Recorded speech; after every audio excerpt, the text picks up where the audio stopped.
irmãos, graça e paz para todos, bom dia. Curva a sua cabeça, mais uma vez. Pai, muito obrigado, porque o seu poder se aperfeiçoa na nossa fraqueza. Quando somos fracos, aí é que somos fortes.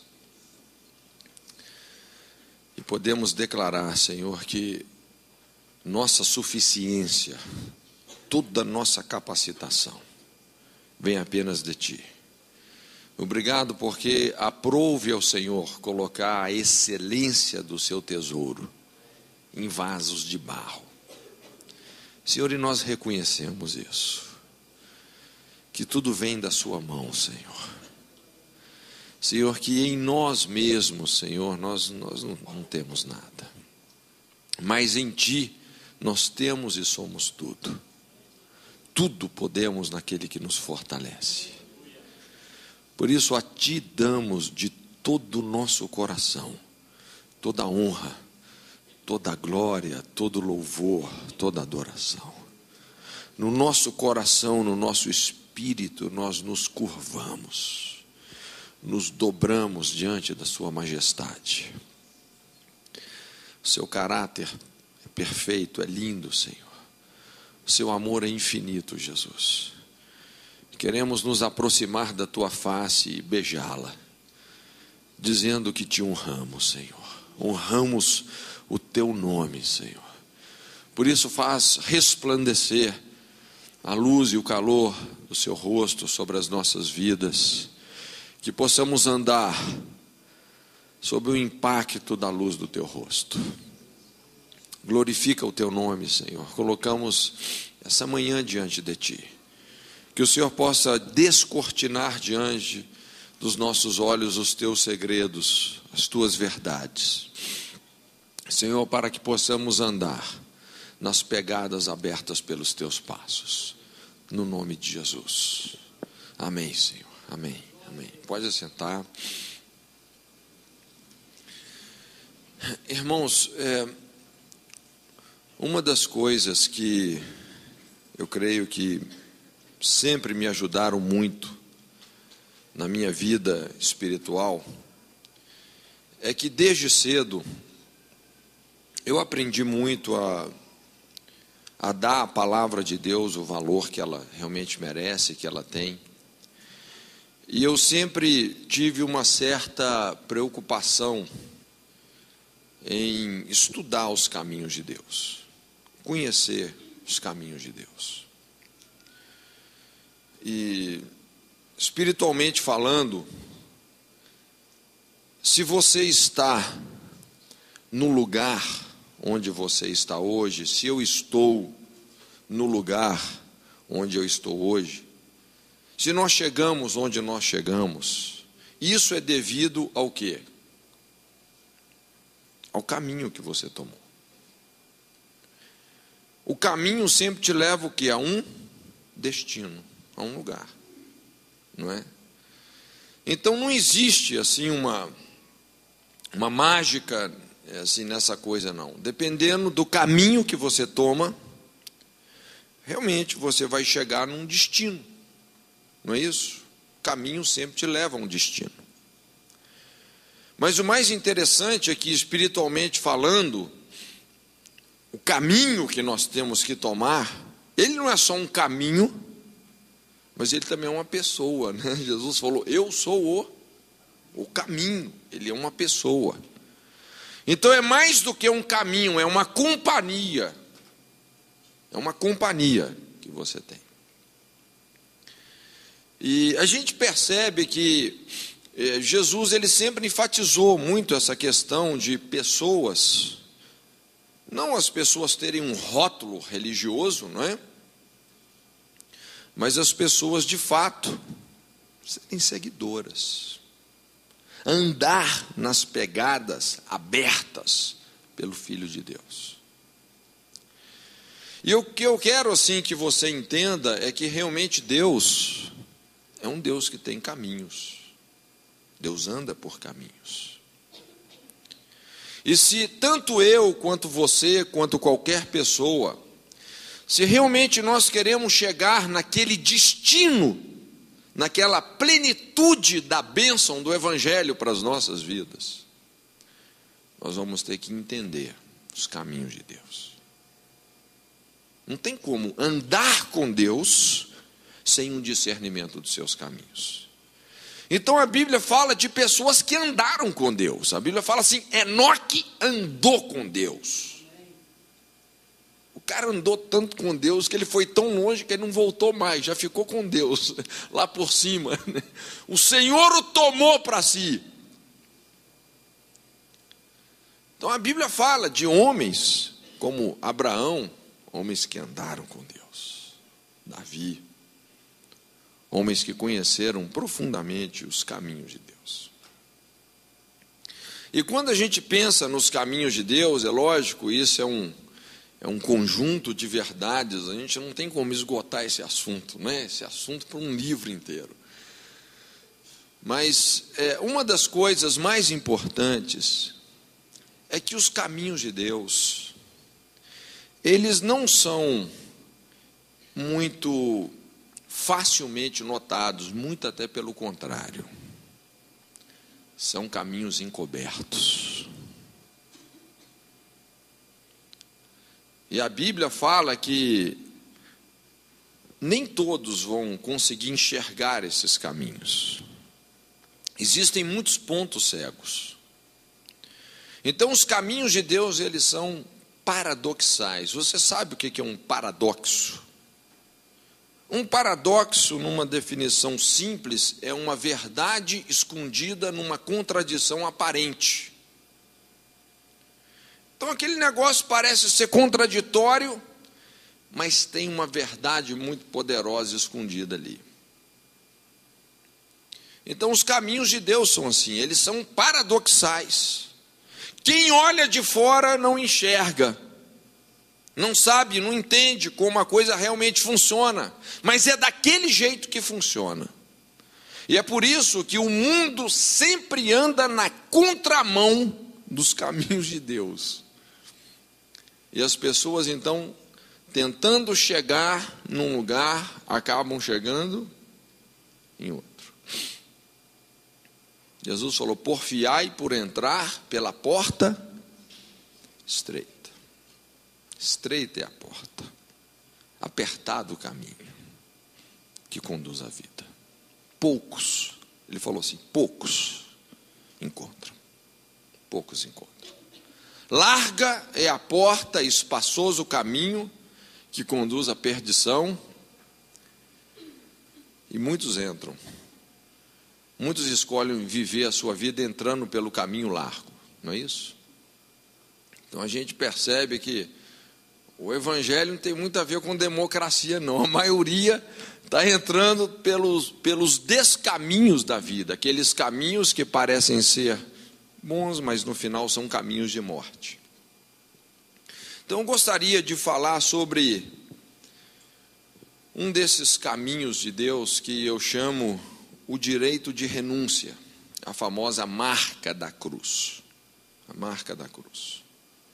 Eu já ouvi muitas mensagens sobre renúncia de direitos. Já ouviu alguma mensagem sobre renúncias de direito? Provavelmente. Temos que renunciar aos nossos direitos e tal, não sei o quê. E às vezes são assim mensagens até meio pesadas, né?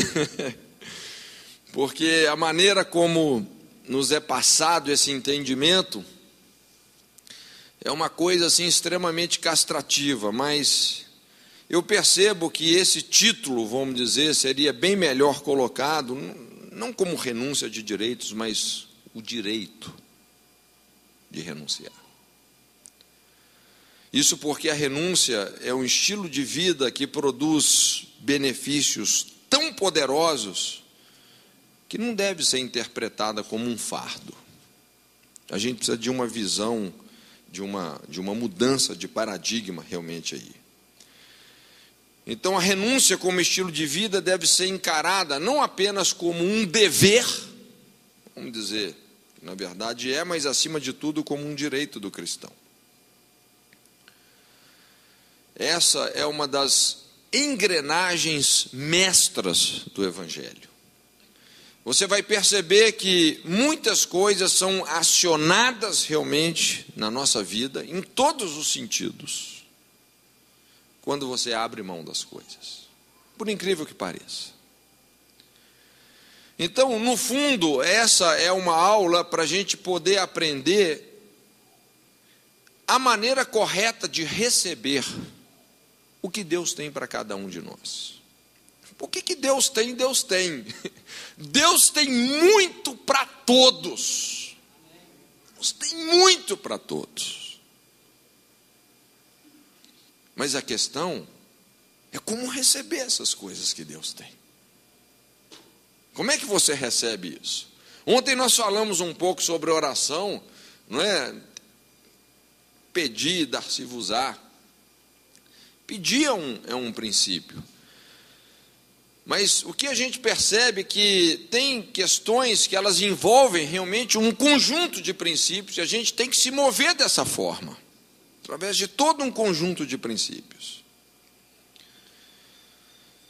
Então é muito importante a gente discernir essa entrada tão estreita que Jesus está falando, esse caminho tão apertado que poucos encontram, não é? Essa porta que tão pouca gente consegue enxergar. Irmãos, olha, se nós não enxergarmos isso, nós não vamos chegar onde realmente nós precisamos de chegar, em Deus.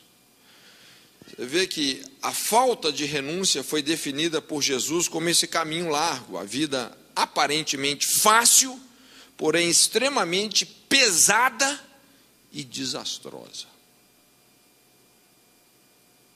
Ele coloca a coisa dessa maneira. A renúncia como um estilo de vida, eu não estou falando só de uma escolha, mas eu estou falando de um estilo de vida, sintetiza esse caminho estreito, uma escolha aparentemente difícil, mas produzindo leveza, eficiência. É incrível esse negócio, né? É incrível como é que as coisas realmente funcionam. Então, na verdade, não existe um princípio de conquista mais elevado do que o sacrifício. E a gente percebe uma dificuldade tremenda, né, nos próprios discípulos compreenderem isso.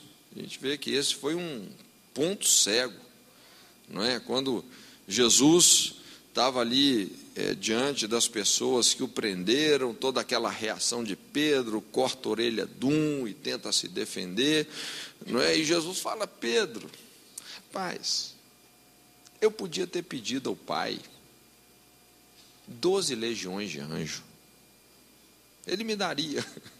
Um anjo só destruiu mais de 180 mil pessoas. Ele falou: eu podia pedir 12 legiões de anjo. Mas ele falou: olha, tem algo que é muito mais poderoso do que isso. Muito mais. É a minha entrega. Eu preciso me entregar. Eu preciso abrir mão do meu poder. Não é usando o meu poder, é entregando o direito de usar o meu poder, que eu vou chegar onde eu preciso de chegar. Eu sei que às vezes essas coisas realmente são aquelas sinucas da vida, não é? Mas é o que realmente funciona. Então, ao mesmo tempo que o poder da renúncia tem um caráter secreto, é também uma verdade primária do reino de Deus. Então, nós não podemos, de fato, seguir a Jesus, andar nas pegadas abertas pelo Filho de Deus, sem esse discernimento. Você pode até ter o cristianismo como a sua religião, não é?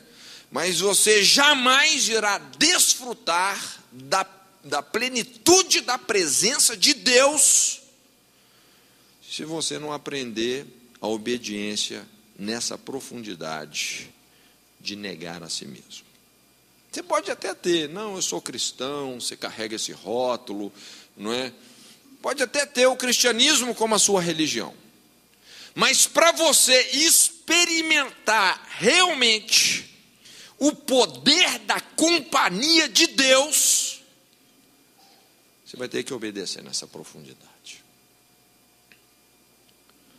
Veja bem, gente, a cruz não são as dificuldades, os conflitos externos, mas simplesmente a capacidade interna de exercer domínio próprio, renunciando aquilo que o Espírito Santo está nos pedindo. Não é? Então aqui eu não estou falando daquilo que nós oramos a Deus, mas daquilo que Deus ora a nós. É a segunda via do nosso relacionamento com Deus.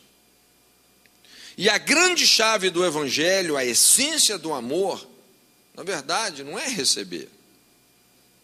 Essa não é a essência. A essência é dar, em obediência ao propósito de Deus. Isso define muito bem o que é a renúncia, não é?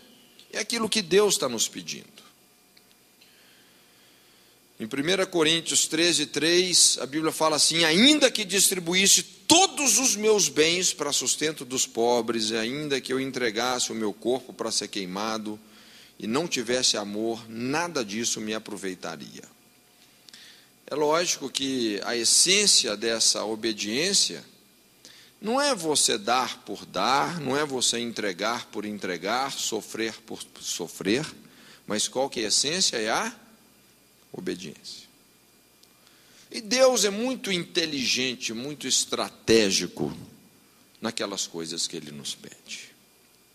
E sempre quando Deus nos pede algo, é porque Ele quer te conduzir naquela área a um nível muito mais elevado.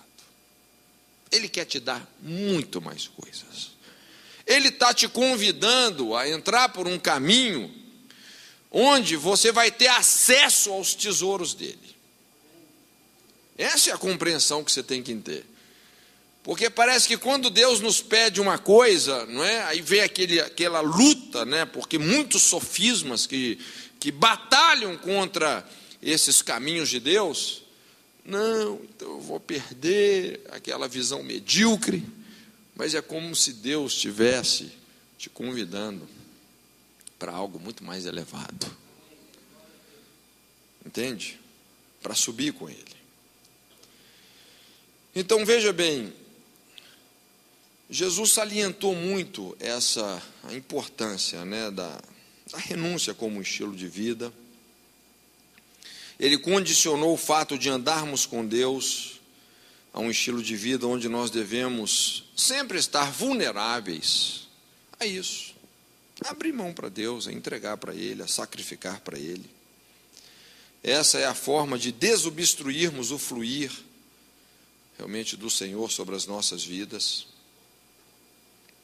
Então, o que mais impede o agir de Deus, no fundo, somos nós mesmos.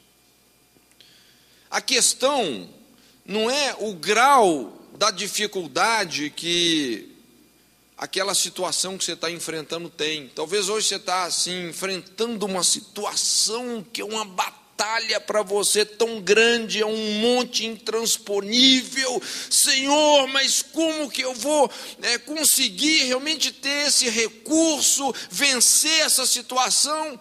Gente, a questão não é o grau de dificuldade da situação. A questão é a nossa relutância em nos rendermos para Deus. Esse que é o ponto todo. E aqui, muitas vezes, nessas áreas onde as coisas ficam mais duras, mais difíceis para a gente, por incrível que pareça, é onde nós desenvolvemos mais a cobiça, a inflexibilidade, a intransigência, a obstinação. É onde Deus faz a nossa montanha ficar forte. É isso que o salmista fala. Então entenda uma coisa: pedir e receber tem tudo a ver com renunciar, não é? E pedir e não receber tem tudo a ver com cobiça, você não renunciar. Então, de forma alguma, Deus quer nos privar, vamos dizer assim, das coisas. Antes, Ele quer nos capacitar a ter as coisas. Então, existe uma diferença aqui nesses dois conceitos: o conceito de privar e o conceito de capacitar a ter. Capacitar a ter. E esse é o propósito desse princípio, né, desse caminho tão poderoso de Deus. Porque quando você começa a ter a renúncia como um estilo de vida, então isso vai ativar realmente um mecanismo de maturidade, de capacitação, não é? No sentido de Deus poder te confiar as coisas sem que essas coisas te ameacem, te destruam. Porque qual que é o maior problema hoje? São pessoas que, por uma questão até de imaturidade nesse sentido, se tornam vítimas da sua própria obra, do seu próprio trabalho, do seu próprio ministério. Não é? A pessoa começa a ter, não sabe como ter, e tudo aquilo, ao invés de causar um benefício, traz a destruição da própria pessoa. Então é importante a gente discernir espiritualmente essa diferença entre querer e cobiçar. E aqui que entra a renúncia como o princípio, o caminho que vai equilibrar realmente todas as coisas na nossa vida. O que eu quero que você entenda é que uma vida ausente dessa intimidade, desse relacionamento íntimo, onde tudo está assim entregue no altar, não é? Uma vida ausente da renúncia vai tender o que há? Idolatria. Tudo que você não está disposto a falar: Senhor, está aqui a hora que o Senhor quiser, é seu. Tudo que você não está disposto a isso, vai se tornar o quê? Um ídolo, um Baal na sua vida, um Senhor na sua vida. Não é? E nós sabemos que isso produz frustração, insatisfação, não é? Então Deus não quer apenas nos dar o que nós pedimos, Deus quer muito mais do que isso. Ele quer nos capacitar moral, sentimentalmente, espiritualmente, a receber tudo o que Ele tem para nos dar. É interessante, né? Muitas vezes Deus nos dá uma certa promessa. Você já percebeu isso? Que Deus trabalha muito com promessas. Mas as promessas, o princípio das promessas ensina que as promessas têm uma essência condicional. Sempre tem uma condição. Deus, por exemplo, chegou lá para Salomão e falou: Salomão, se andardes nos caminhos de teu pai Davi, então não faltará varão que se assente sobre o trono de Israel. Eu vou multiplicar líderes através do seu governo. Se andar nos caminhos de teu pai Davi. Tem uma condição, não é? E o que acontece que quando Deus nos dá uma promessa, Ele está te estimulando a passar por um processo que, se não fosse por causa daquela promessa, você não passaria, você não se submeteria, não é? Então a promessa, no fundo, é só um encorajamento. É como se você falasse assim para o seu filho: olha, filho, se você passar de ano, você se empenhar, lá em dezembro eu vou te dar uma bicicleta. Você vai ganhar uma bicicleta. E é lógico, né? Ele só olha para a promessa, né? Ele quer aquela promessa, mas isso é um estímulo para que ele possa se empenhar, não é? Dia após dia, e conseguir. alcançar a promessa. Mas o que eu quero dizer é que a disposição de passar por todo esse processo, as mudanças que Deus faz na nossa vida, ao nos submetermos a essas condições da promessa, isso vale 1 milhão de vezes mais do que a própria promessa. A promessa é lixo, perto da mudança que Deus fez na nossa vida, da capacitação que Ele produziu nas nossas vidas. Você entende?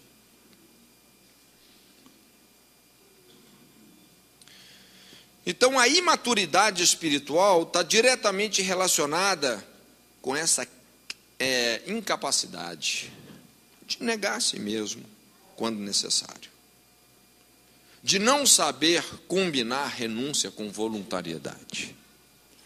Quem que é o imaturo? É a pessoa que não sabe combinar renúncia com voluntariedade. Às vezes Deus pede alguma coisa, aquela pessoa torce o nariz. É a pessoa imatura, que ainda não compreende como as coisas realmente funcionam espiritualmente, está agregada a uma série de ídolos, de coisas que, na verdade, só vão trazer frustração para a sua vida. Então, a renúncia, ela filtra as impurezas, ela filtra toda essa impulsividade da alma que compromete muita coisa na nossa vida, resultando sempre numa conciliação profunda entre a vontade humana e o propósito divino. Porque Deus jamais, realmente, Ele vai nos conceder algo que está nos escravizando.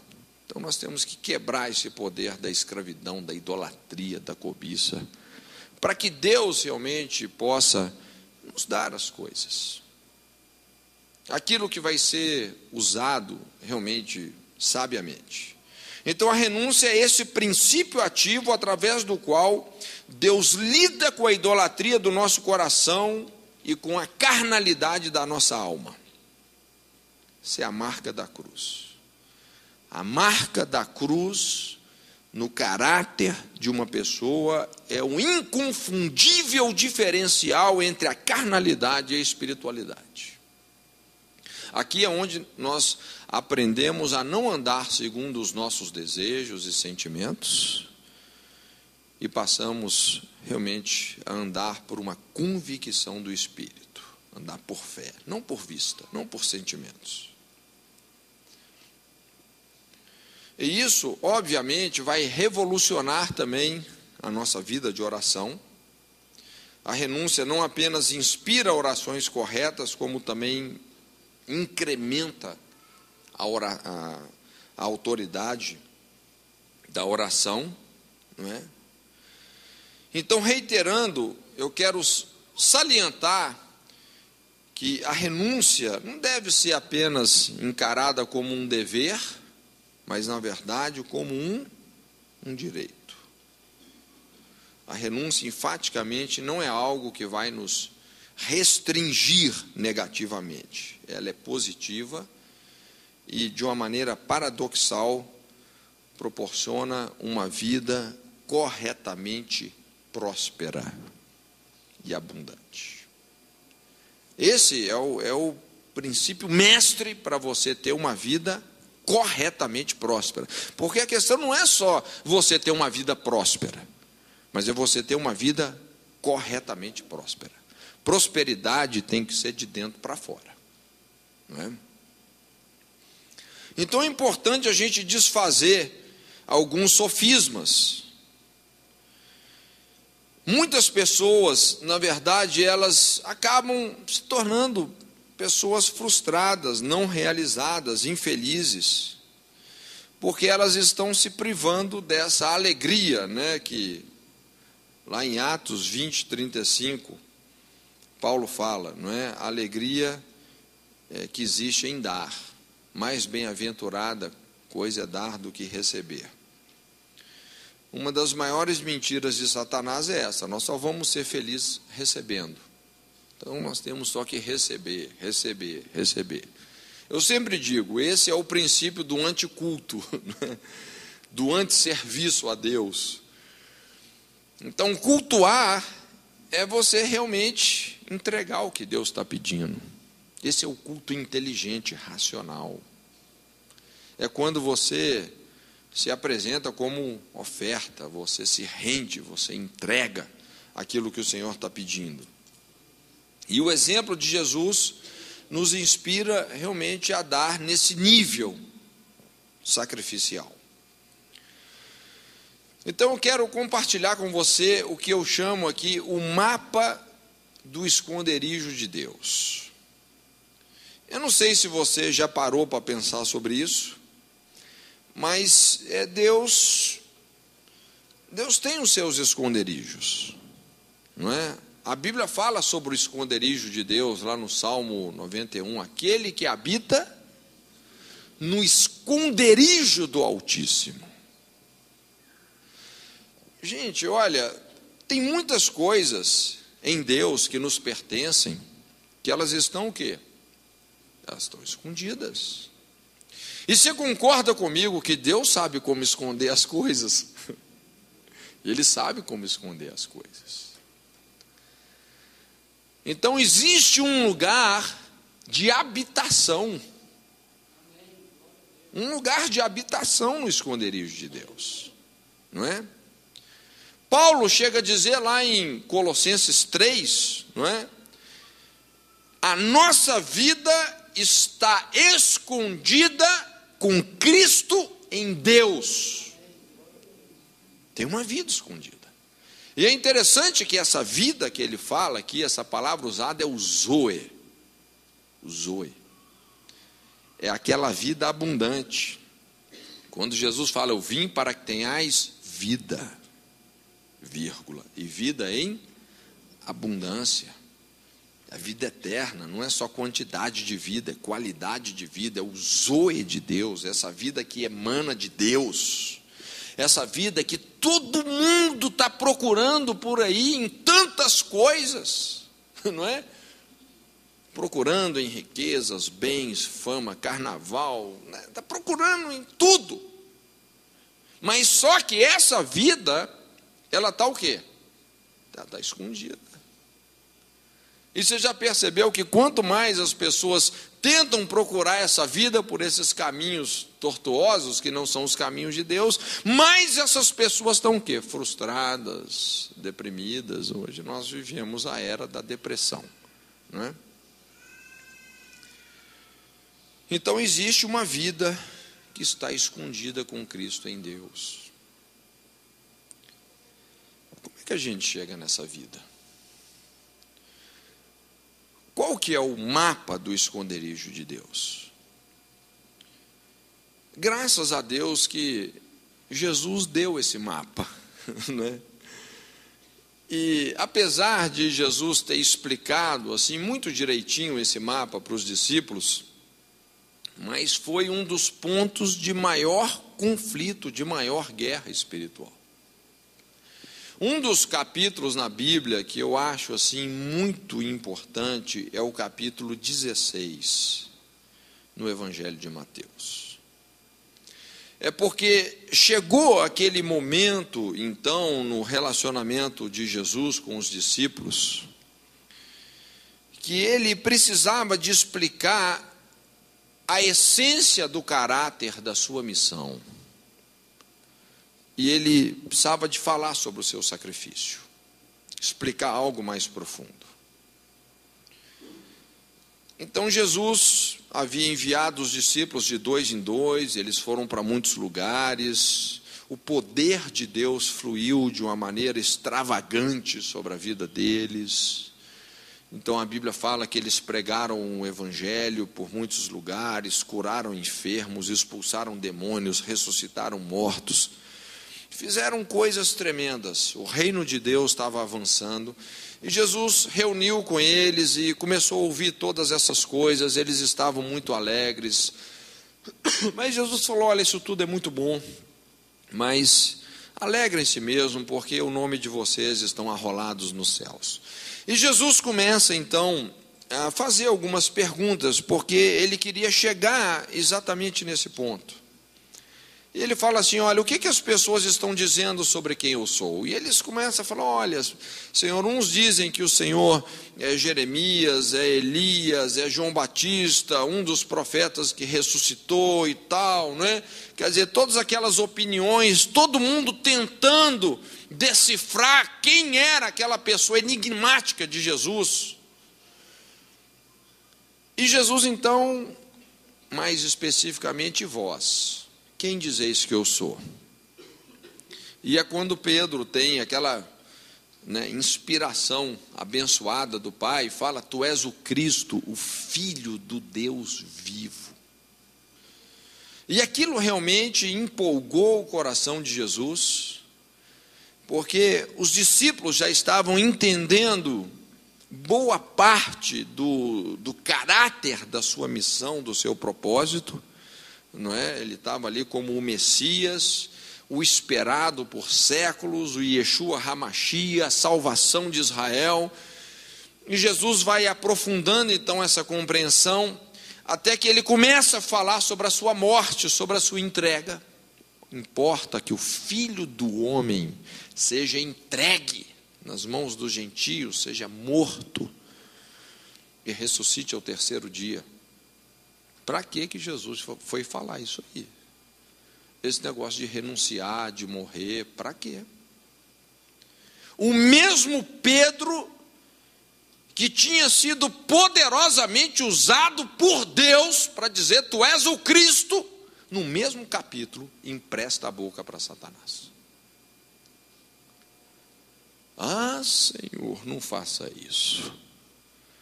Ah, Jesus, não, você não tem que morrer em Jerusalém.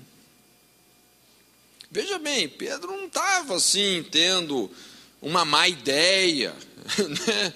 Ele não estava falando uma coisa, vamos dizer, humanamente absurda para Jesus. Ele só estava tentando proteger Jesus, mas privando Jesus do caminho do sacrifício. E Jesus, então, comparou aquela especulação humana de Pedro, ele trouxe isso para o nível de um ataque satânico. Ele falou, para trás de mim, Satanás, que não cogitas das coisas que são de Deus, você só entende das coisas que são dos homens.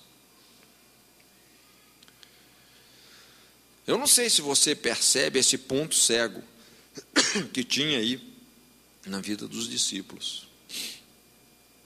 E eles não entendiam isso, que o Cristo tinha que padecer. O princípio da entrega, da renúncia. Ao mesmo tempo que Deus usou a boca de Pedro para fazer aquela confissão, não é, do ministério messiânico de Jesus, Pedro agora empresta a boca para Satanás. Irmãos, olha, os crentes assim, eles são muito bons para compreender quando Jesus é o Salvador, é o Messias, aleluia, me salvou. Agora, quando Deus começa a te levar por alguns caminhos, onde nós temos que morrer para nós mesmos, em muitas áreas, neguinho branquinho, né, começa a se escandalizar. Começa assim, não, isso não, não é? É muito comum você ver isso, até quando um jovem tem um chamado missionário, né? Rapaz, mas você vai lá para aquele lugar, você é doido, não é? Gente, é muito importante a gente ter essa compreensão, que Deus vai nos levar por caminhos assim, não é? Caminhos de renúncia. E quando Pedro, então, tentou tirar Jesus do caminho da cruz, é quando ele traz esse ensino. Ele fala, olha, deixa eu explicar para vocês o mapa da vida. Tentem compreender.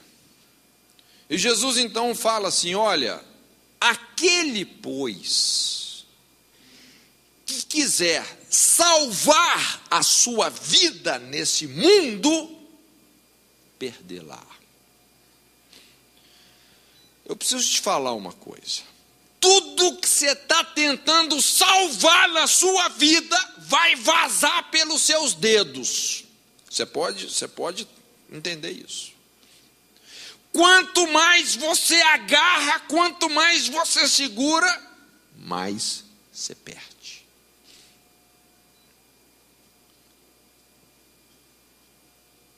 É até engraçado, eu lembro, teve uma vez lá na nossa igreja, né? Que eu até brincava com isso, porque tinha uns irmãozinhos que eles eram obstinados por casar. Os caras eram obstinados para casar. Eu tenho que casar, eu tenho que casar, eu tenho que casar, eu tenho que casar, eu tenho que casar. Todo mundo casava, menos eles. Era engraçado o negócio. Era uma obstinação, rapaz, uma idolatria, né? Aí só vazava, não é? Não retém. Tudo aquilo que você quer salvar, você vai perder. Isso acontece muito na família, com os filhos. O meu filho quer proteger tanto o filho, que acaba perdendo o filho. Olha, perde o seu filho para Deus. Entendeu? Jesus falou: todo aquele que perder a sua vida por amor de mim e do Evangelho. Tem que ser com essas condições, né? Todo aquele que perder a sua vida por amor de mim e do Evangelho, acha lá. Vai encontrar a vida que está escondida com Cristo em Deus. Normalmente, quando a gente fala sobre esse versículo aí, não é? Aquele, pois, que quiser salvar a sua vida nesse mundo, perdê-la-á, e aquele que perder vai achar. A maioria das vezes a gente tem isso que é como uma palavra dura, não é? Não, mas isso é uma palavra muito dura, é muito difícil, não é? A gente ouvir esse tipo de discurso. Irmãos, essa é a palavra mais leve da Bíblia. Essa é a palavra mais abençoadora da Bíblia, que vai fazer a sua vida ser a vida mais leve possível, mais abençoada, mais rica, mais próspera. É o mapa do esconderijo de Deus. E o diabo está falando: não, isso é difícil. Olha como Jesus, né? Olha como é difícil seguir a Jesus. Aí é que está a facilidade de seguir a Jesus.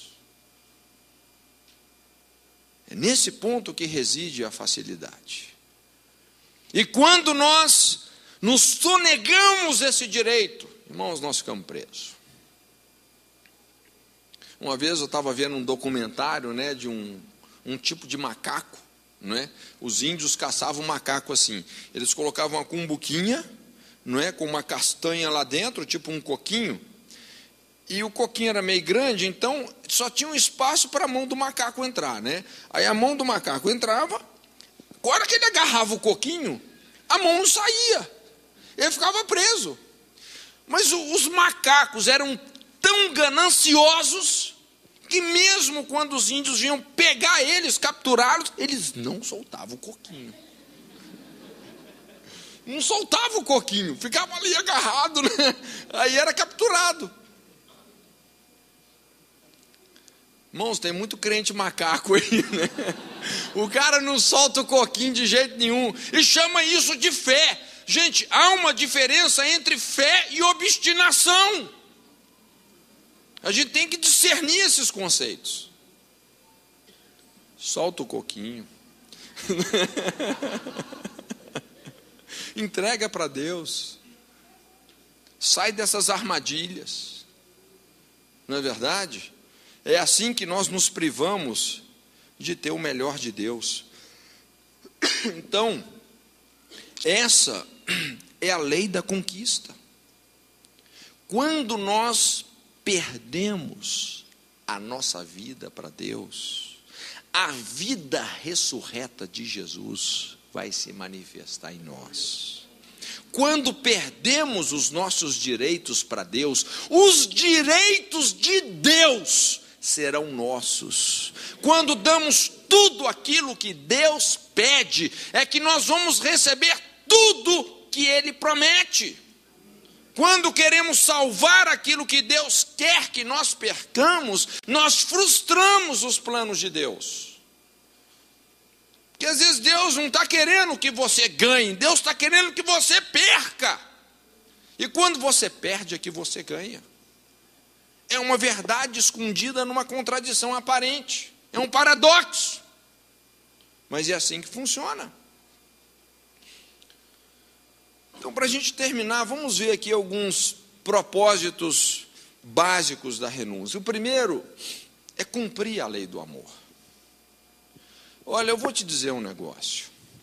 Quando a Bíblia fala que nós precisamos de amar a Deus sobre todas as coisas, o nosso próximo como a nós mesmos, e isso é a essência do bom funcionamento do ser humano. Quando você cumpre essa lei, você não está fazendo um favor para Deus, não é? Olha, Deus, estou te amando, amando o meu próximo, como se você estivesse fazendo um favor para Deus. Na verdade, você está fazendo um favor para você mesmo. Porque isso é que vai desencadear uma vida saborosa, livre, abençoada. Essa é a grande chave da bem-aventurança. Ama o seu próximo como você mesmo. Agora, para você chegar no equilíbrio exigido por essa lei, amar o seu próximo como a você mesmo, sem a renúncia como estilo de vida, você nunca vai chegar no equilíbrio exigido por essa lei. Você não chega. Não tem jeito. A nossa tendência nunca é nos colocar no lugar do outro. Essa não é a nossa tendência. A nossa tendência não é, infelizmente, não é a compaixão. Não é você sentir a dor do outro. E para você entrar nesse nível de compaixão, de se condoer com as pessoas, você tem que fazer esse exercício de piedade. Negar a si mesmo. Essa é a grande chave de tantos milagres. Foi isso que infestou o ministério de Jesus de tanto poder, tanto milagre. Porque ele se compadecia das pessoas. Ele olhava para as multidões com compaixão, negando a si mesmo. Pensando nas pessoas, se colocando no lugar das pessoas. Você lembra aquele leproso, não é, que chegou para Jesus e falou: Senhor, se queres, tu podes me curar. Aquilo me impressiona, quando a Bíblia fala assim que Jesus, se condoendo daquele homem, o tocou. Se condoendo, sentindo as dores, sentindo as dores dele. Então o poder de Deus fluía. Um dos principais territórios do milagre é essa compaixão, é esse amor. E para nós chegarmos realmente nesse nível de amor, que não é um amor sentimento, eu não estou falando de sentimento, eu estou falando de um amor espiritual inteligente. Um amor colocado num nível de mandamento, negarmos a nós mesmos. Se nós não negarmos a nós mesmos, jamais iremos cumprir a lei do amor. É por aí que, é dessa forma que o Espírito Santo nos enche, não é? Eu sempre digo que ser cheio do Espírito não é o tanto que você tem do Espírito Santo, mas é o tanto que o Espírito Santo tem de você. Esse é o princípio realmente do verdadeiro enchimento.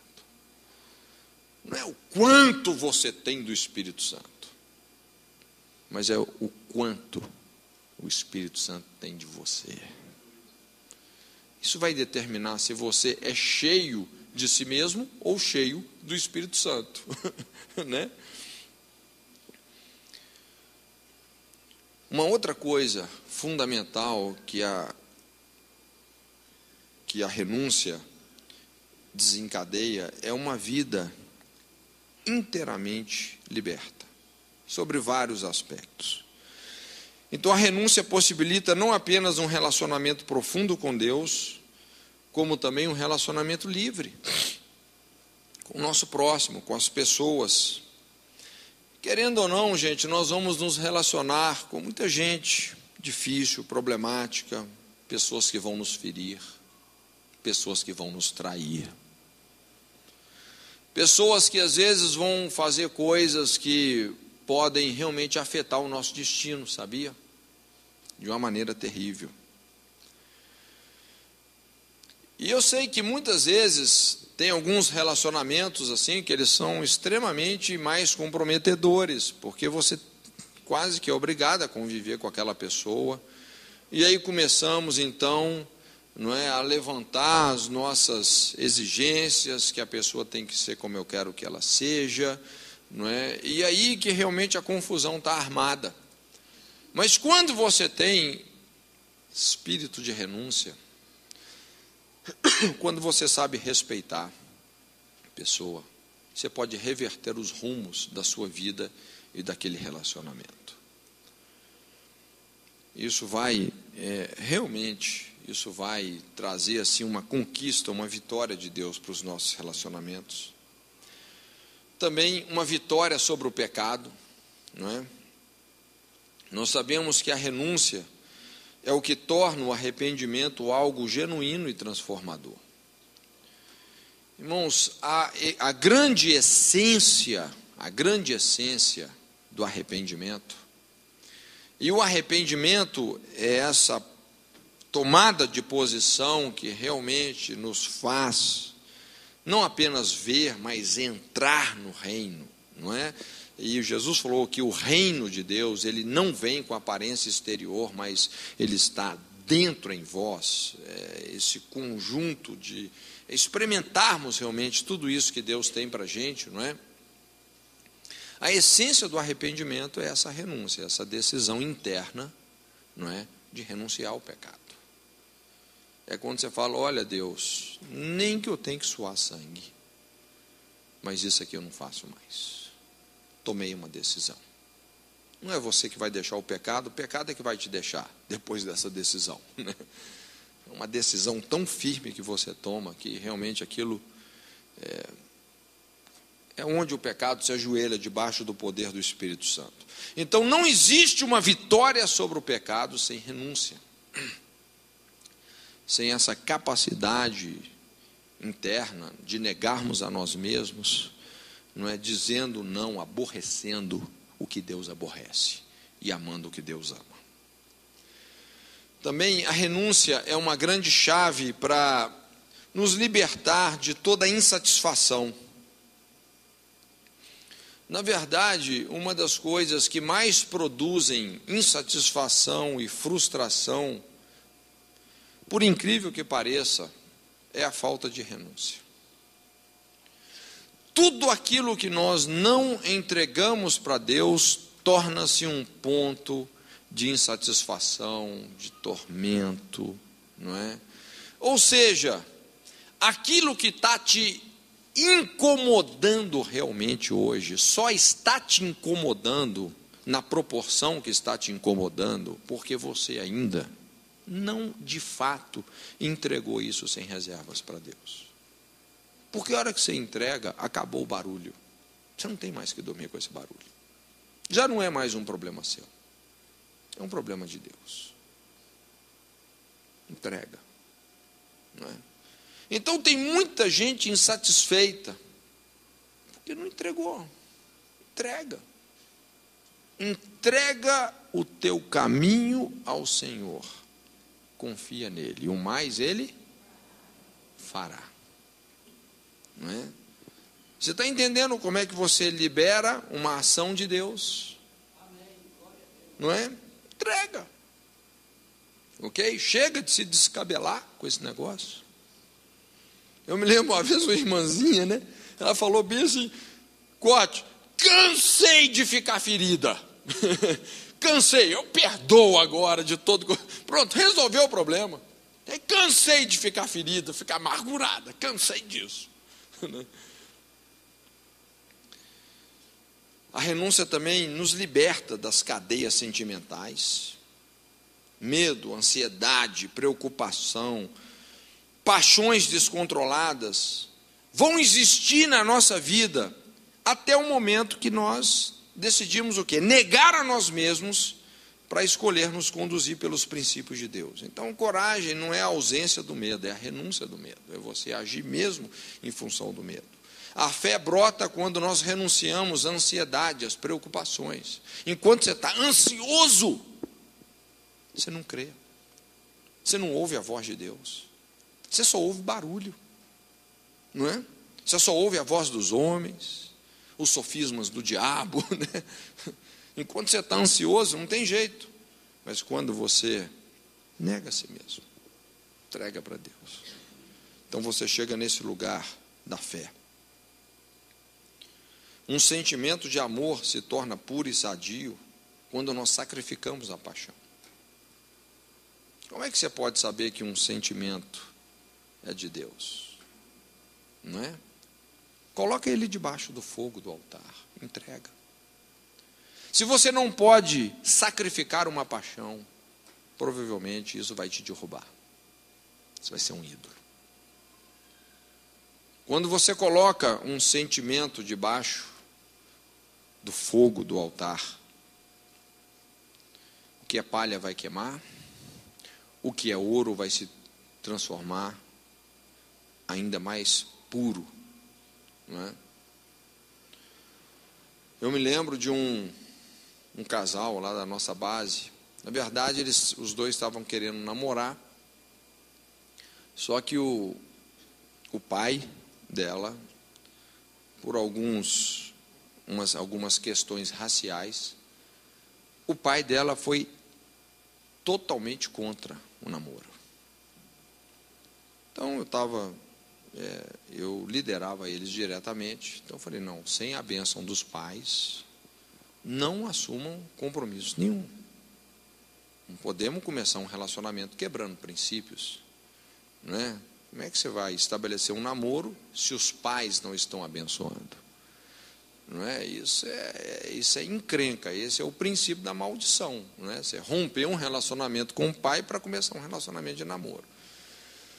Falei, gente, deixa o Lázaro morrer, não é? Tem alguns Lázaros na nossa vida que eles têm que morrer mesmo.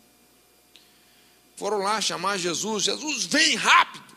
Não, Jesus esperou até o Lázaro morrer. Falei, deixa o Lázaro morrer. E eles de fato, não é, obedeceram a Deus, obedeceram mesmo. Não, acabou o nosso relacionamento aqui mesmo. Então eles passaram isso, né, para o pai dela. Não, olha, acabou, tal. Não vamos de maneira alguma assumir nada sem a bênção do Senhor. Essa menina falou para o pai.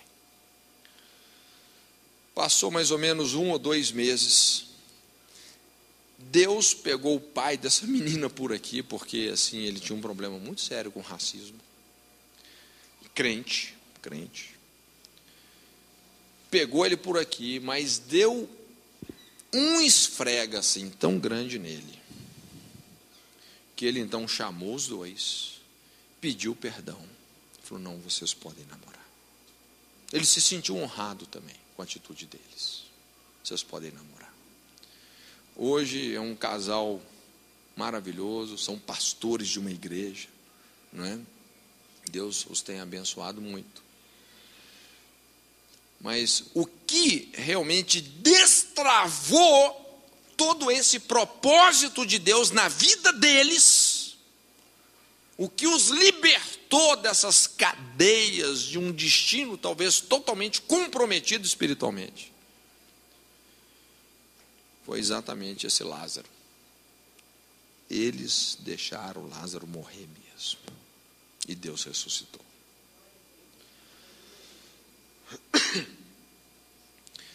O que eu quero dizer, assim, existe um princípio muito forte nisso aqui. Tudo que nós, de fato, renunciamos para Deus se torna uma promessa de Deus para nós. Como é que você constrói uma promessa?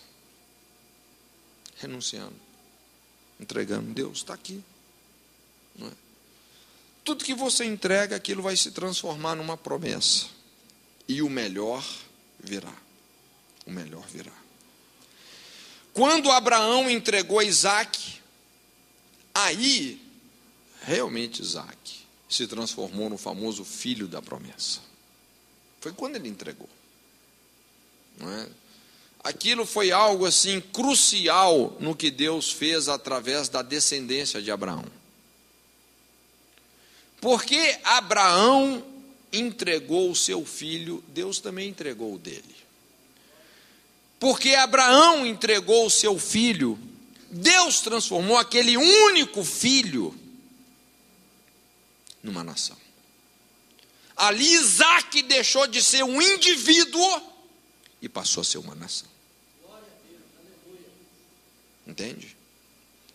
Como que as coisas funcionam espiritualmente. Eu acho muito interessante, só para terminar, o exemplo de Moisés. Se você ler lá no Salmo 90, verso 10, Paulo fala assim que a vida do homem é no máximo o quê? 70, alguns chegam aos 70, outros aos 80 anos, não é? Quando muito. E quem que escreveu esse Salmo 90? Você sabe? Moisés, não é? Moisés escreveu esse Salmo. Então ele está mostrando até onde a vida de uma pessoa pode ir nesse Salmo, não é? E é muito interessante como ele levanta Deus aqui sobre a vida dele, não é? Mostrando exatamente esse poder sobrenatural. E a vida de Moisés, ela foi marcada assim por muitos reveses. Todos nós conhecemos a história, os primeiros 40 anos da vida de Moisés ali no Egito, não é, como príncipe do Egito e tal, não é? Aí ele quis até fazer algo pelo seu povo, mas na sua força, e na verdade ele acabou, tudo que ele conseguiu com isso, não é, fazer a coisa na sua força, do seu jeito, através dos recursos do Egito, tudo que ele conseguiu foi se tornar um assassino. Cara, se tornou um assassino, não é? Mas a Bíblia fala que chegou num ponto ali na vida de Moisés que ele renuncia aos seus direitos.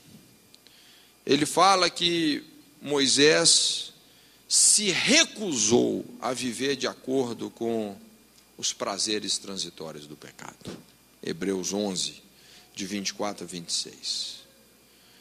Ele renuncia a ser um príncipe do Egito. Ele desiste disso. Ele fala, não, eu não quero mais isso. Depois ele ficou todo aquele tempo lá em Padã Arã, né, no deserto, de molho.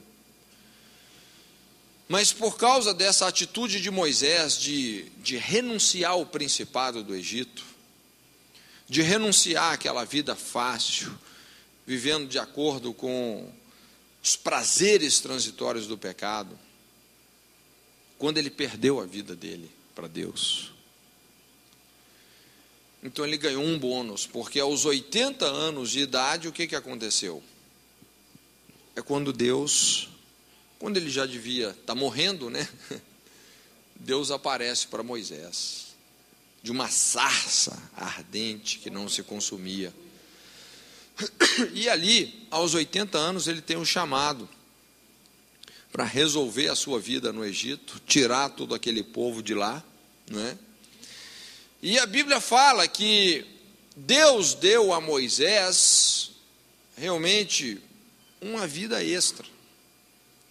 Para você ter ideia, o que a Bíblia diz é que Moisés, quando ele morreu aos 120 anos de idade, a Bíblia fala assim, o seu vigor não se abateu, os seus olhos não se escureceram. Com 120 anos, ele tinha o vigor de um homem de 40. Irmãos, o que explica isso? O que explica isso foi exatamente toda essa atitude de se render, de renunciar, de se entregar para os propósitos de Deus, de abrir mão de tudo aquilo lá no Egito, todo aquele principado, todos aqueles privilégios, e viver para Deus. Quando nós morremos para nós mesmos e para os nossos direitos, aí então nós vamos experimentar essa vida que está escondida com Cristo em Deus. Então não existe uma vitória maior do que você perder para o Espírito Santo.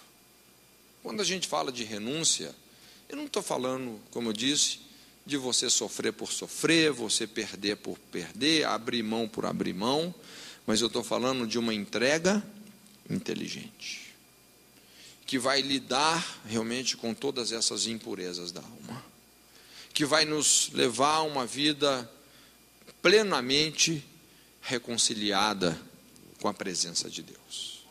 Isso é um caminho, e o caminho é uma pessoa. Se você realmente quer seguir a Jesus, se você quer andar com Deus, e eu creio que todos nós queremos andar com Deus, nós temos que discernir esse paradoxo, esse segredo, o mapa do esconderijo de Deus. Se alguém quiser ganhar a sua vida neste mundo, vai perder. Mas aquele que perder a sua vida por amor de mim e do Evangelho, esse vai achar. Essa é a palavra mais leve, mais reveladora, mais poderosa, que causa o maior nível de prosperidade.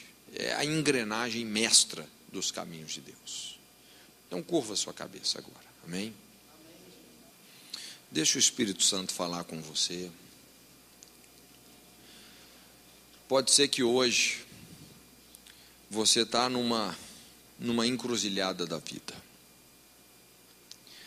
Eu jamais me esqueço, nós estávamos ali num impacto de evangelismo,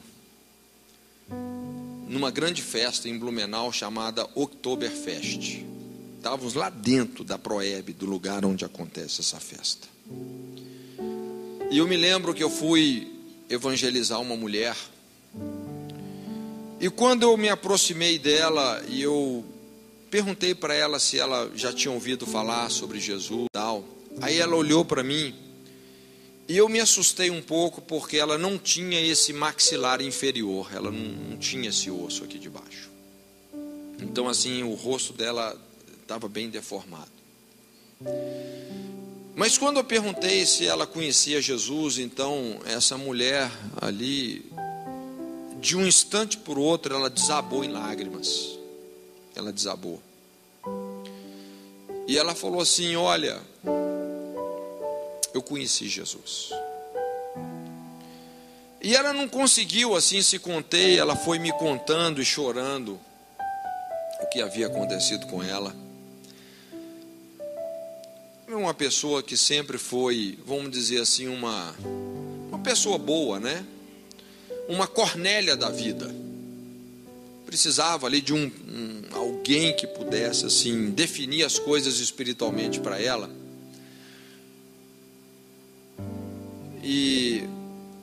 Mas ela sofreu um acidente. Foi um acidente assim trágico, mortal. E nesse acidente realmente ela se arrebentou todinha. Quando ela chegou no hospital, ela estava desenganada pelos médicos, né? Os médicos falaram lá para os familiares dela: olha, ela pode até ir para a mesa de oração, de operação, nós vamos tentar fazer o que dá, mas ela não vai sair viva da mesa de operação. Então os médicos não deram nenhuma chance para ela viver. Só que quando ela estava naquela mesa de operação, ela teve uma experiência com Deus. Quando ela se viu, ela estava assim num lugar diferente, parecia um jardim, e ela falou assim: eu estava diante de Jesus. E Jesus chegou para ela e mostrou assim 2 entradas, mencionou o nome dela e falou assim: qual desses 2 caminhos você quer escolher? E ela olhou então para aqueles caminhos e ela descreveu e ela falou assim: realmente, quando eu olhei para um caminho, um deles você quase não via a entrada. Era um caminho muito apertado, difícil. Só que tinha um outro caminho que era a entrada extremamente larga, o piso todo encerado. Então ela olhou para aquilo, ela nunca tinha lido a Bíblia. E ela falou assim: Jesus, eu não sei qual caminho tem que entrar. Aí Jesus falou para ela assim: olha, você está vendo aquele caminho que é largo? Ela falou: tô. E Jesus falou: esse caminho, ele é muito largo, só que ele é pesado. Ele é muito pesado. E falou assim: você está vendo aquele outro caminho estreito? Ela falou: tô. Jesus falou assim: olha, esse caminho ele é muito estreito, mas ele é leve. Ele é muito leve. E ela entendeu a dica que Jesus deu. E ela então ali, ela entrou, ela entendeu que ela tinha que entrar. Então ela saiu ali de onde Jesus estava e entrou por aquela porta estreita.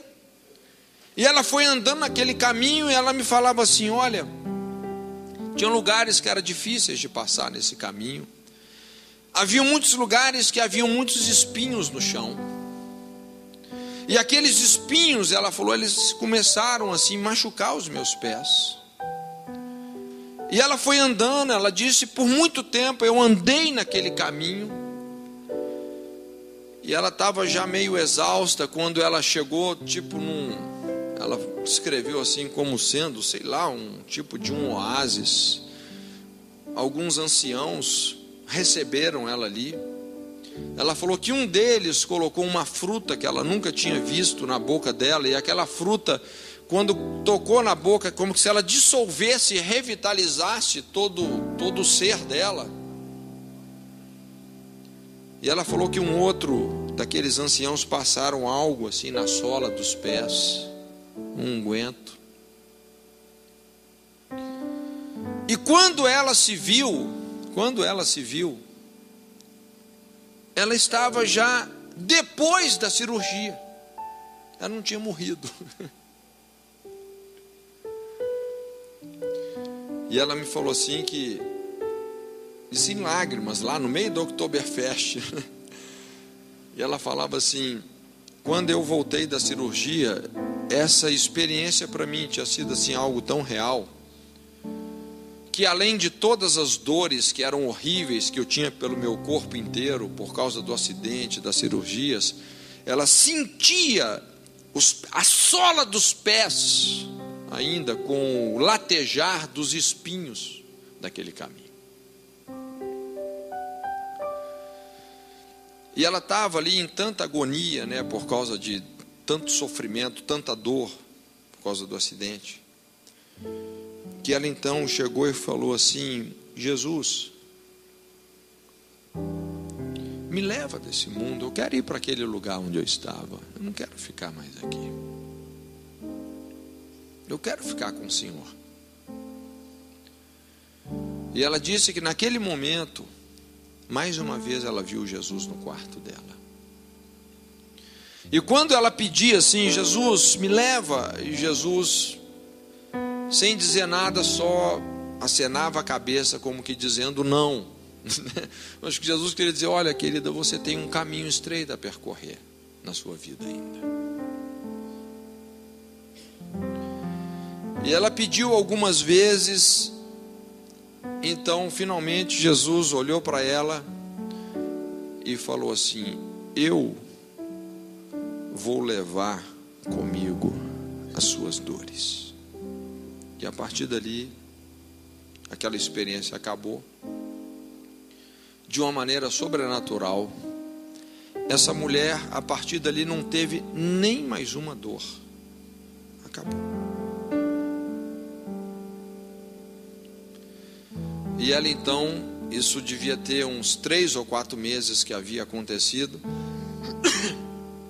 E não foi à toa, porque ela estava trabalhando ali na Oktoberfest, não foi à toa que Deus nos colocou no caminho dela.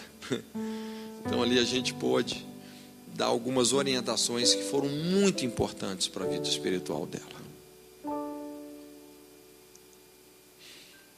Mas nós sempre vamos ter essas encruzilhadas da vida. Em muitas situações nós vamos nos perceber diante desses 2 caminhos, dessas 2 portas.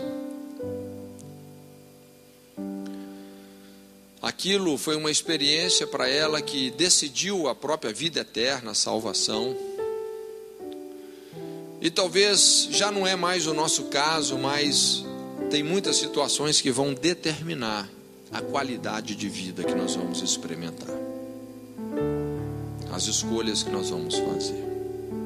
A marca da cruz no nosso caráter.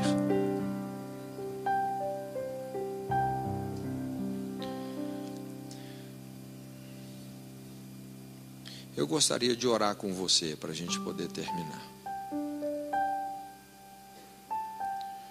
Deixa o Espírito Santo sondar o seu coração. Se existe alguma coisa na sua vida que você sabe que o Espírito Santo tem te pedido, você sabe que Ele tem te pedido, há uma relutância. Você nunca conseguiu entregar esse direito para Deus, esse sentimento, essa razão. Talvez até essa convicção. Você nunca conseguiu levar isso até o altar. Isso está te privando de tantas coisas.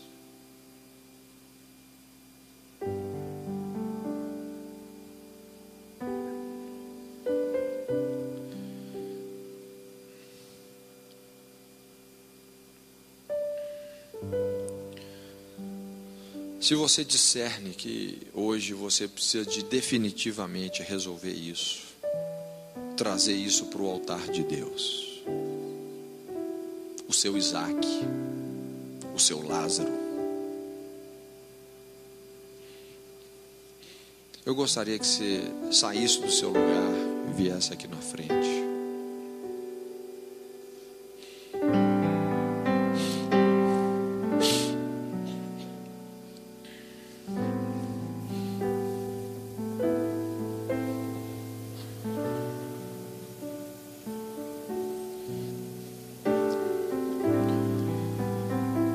Para algumas coisas ressurgirem na nossa vida, outras têm que morrer. Quando Jesus morreu como cordeiro, Deus pôde ressuscitá-lo como leão da tribo de Judá. É sempre assim.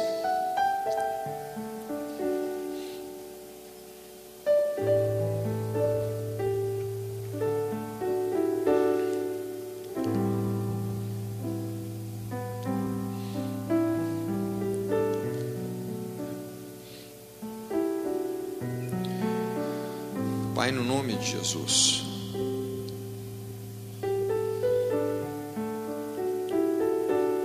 que o Senhor possa receber agora no seu altar cada coração que está rendido. Senhor, tudo aquilo que está sendo entregue nesse altar, que o Senhor possa receber agora e desobstruir os caminhos de cada uma dessas pessoas, que eles possam experimentar realmente da sua companhia, da sua presença, nessa situação que eles estão entregando para Ti.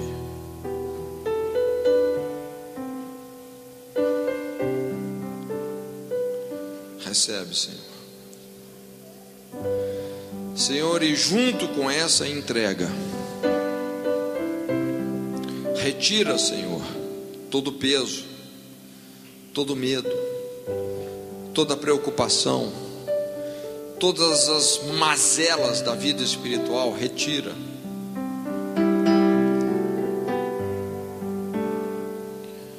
Senhor, e que o Senhor possa derramar vida nesses corações, em nome de Jesus. Recebe, Senhor, aquilo que está sendo entregue. É o culto que nós te prestamos nesse momento. Recebe, Senhor. Eu quero dizer para você que no tempo de Deus, o melhor há de vir.